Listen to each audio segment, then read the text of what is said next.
साहिबे सदर की इजाजत।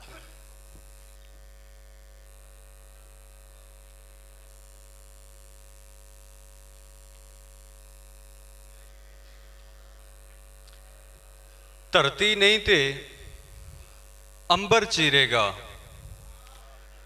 धरती नहीं ते अंबर चीरेगा, मेरा लिखया अंदर चीरेगा।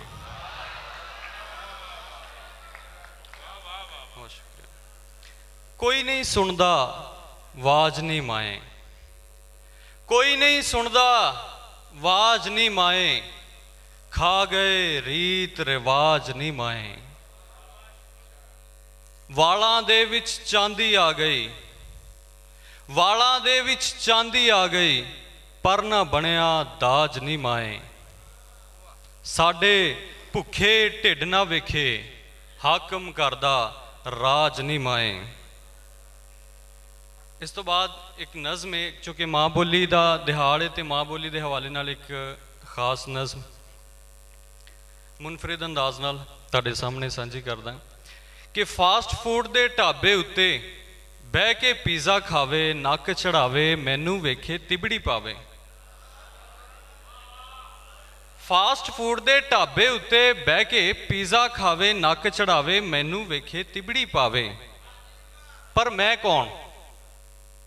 मैं एक पेंडू, मैं वो जिन्हें हत्थां दियां गंढां दंदां नाल खोलियां, वढ़ के पट्ठे कुतरे पाए, खेतर दे विच हल चलाए, पो दे पाले हत्थीं फाले, ठंडे पानी वगदे खाले।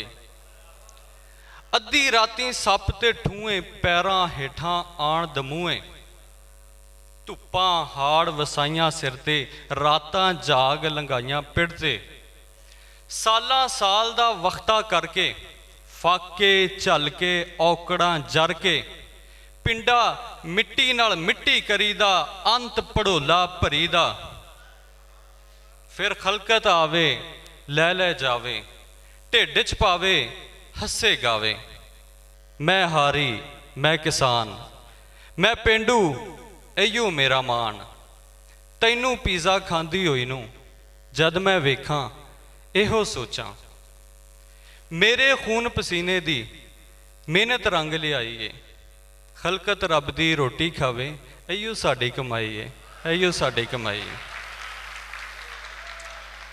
और गज़ल दे दो शेर ते इजाजत चाहांगा कि रूह पाक पवित्र कर लईए, रूह पाक पवित्र कर लईए, आवो भांडा भर लईए। रीत निभाइए बाहू दी, मरण तो अगे मर लईए, मरण तो अगे मर जाइए।